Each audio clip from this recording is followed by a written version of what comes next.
안녕하세요. 운동이야기의 김 교수입니다. 자, 오늘 Q&A 시간에는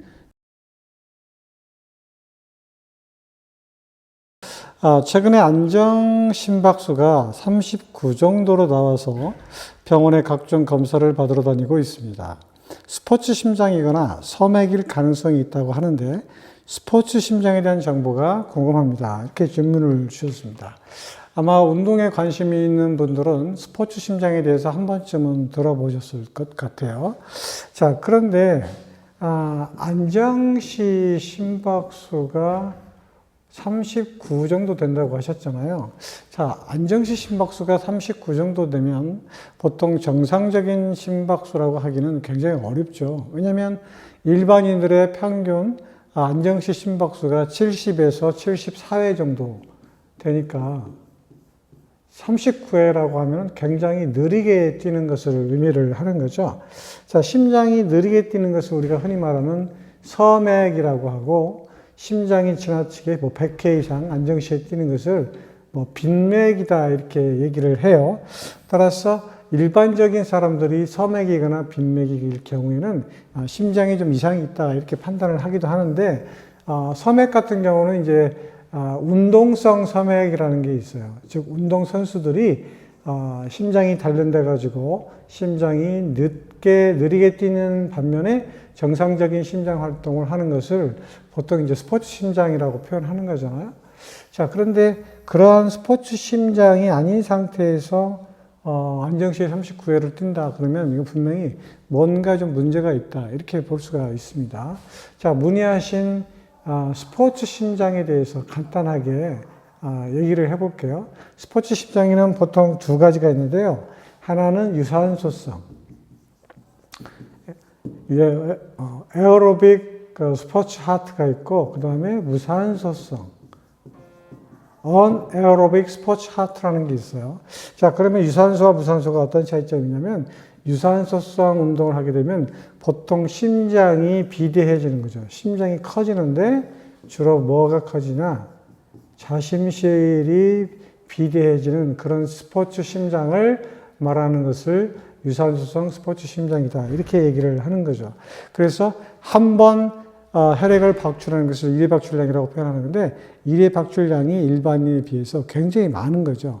정상인 같은 경우는 안정시에 70회 정도 뿜어내는데 스포츠 심장은 한 100번 정도, 100cc 정도 뿜어내니까 자심실 비대가 커서 많은 양의 혈액을 받아들이는 거죠. 정맥혈 회귀가 돼서 그것을 박출할 수 있는 그 힘이 있는 거죠. 그걸 프랭크 스타일링 법칙이라고 하는 건데, 자, 거기에 비해서 무산소성은 심장의 크기는 거의 똑같아요. 똑같은데 뭐가 있냐면 심근의 벽이 굉장히 두껍다.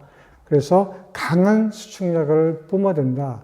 이러한 구조적인 차이가 스포츠 심장의 차이가 있습니다. 그래서 운동선수가 유산소성 운동을 하는 선수냐, 무산소성을 하는 운동 선수냐에 따라서 조금 달라지는 스포츠 심장을 가지고 있습니다. 그래서 정상적인 스포츠 심장을 가지고 있는 사람들은 치료를 하는 데는 아무런 문제가 없어요. 치료를 받을 필요도 없고 정상적인 활동도 할 수 있고, 오히려 다른 사람보다 더 뛰어난 그 스포츠의 퍼포먼스를 발휘할 수 있는 거죠. 자, 그래서 이런 발달된 스포츠 심장은 그러면 그대로 유지가 되느냐? 어느 정도는 유지가 되죠. 그래서 스포츠 심장으로 발달된 심장은 한 5년 정도는, 5년이 지난 후에도 20% 정도가 그대로 유지가 된다고 합니다.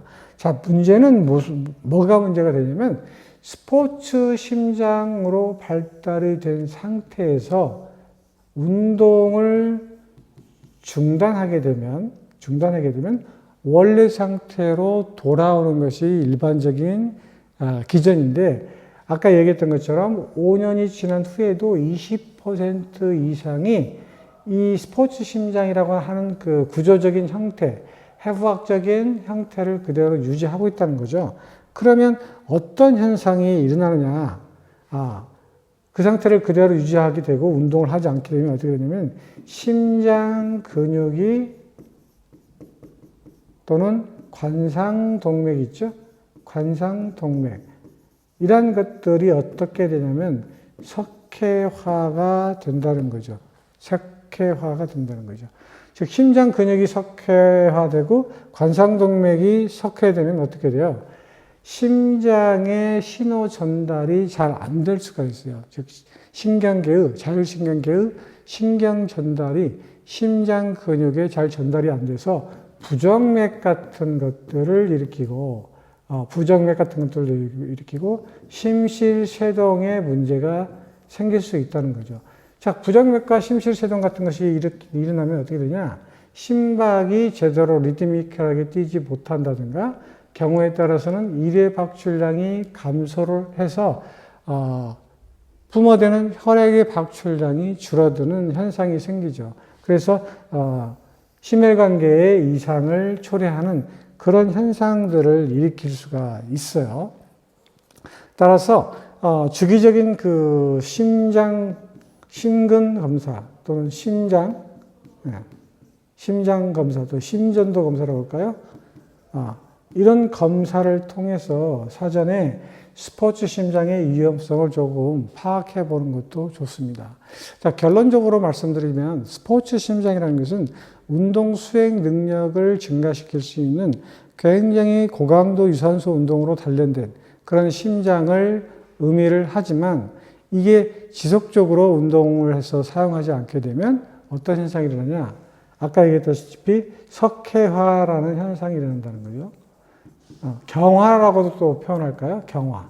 단단하게 굳어버리는 현상이 있어서 심장으로서의 제 역할에 하지 못하고 그 기능이 떨어지는 현상을 유발시켜서 아까 얘기했다시피 일회 박출량이 감소하거나 부정맥 또는 심실쇠동을 일으킬 수 있는 아주 위험한 순간도 맞이할 수 있다는 거죠. 우리가 흔히 말하는 급사라고 표현하는 건데 그런 위험성도 초래를 할 수 있기 때문에 스포츠 심장으로 만들었다면 지속적으로 운동을 해줘야 되죠. 그래서 평균 주 3회에서 5회 정도 꾸준히 유산소 운동을 높은 강도도 필요 없고요. 무요트 맥스의 30에서 한 50%의 아주 저중 강도로 꾸준히 운동을 해주는 것이 스포츠 심장에서 질환을 유발하지 않고 건강한 스포츠 심장으로 그 기능을 유지할 수 있는 방법이 될 수 있다. 이렇게 얘기를 드릴 수가 있습니다. 스포츠 심장에 관한 내용들을 말씀을 드렸습니다. 자, 다음 Q&A 시간에 다시 인사드리도록 하겠습니다. 안녕히 계세요.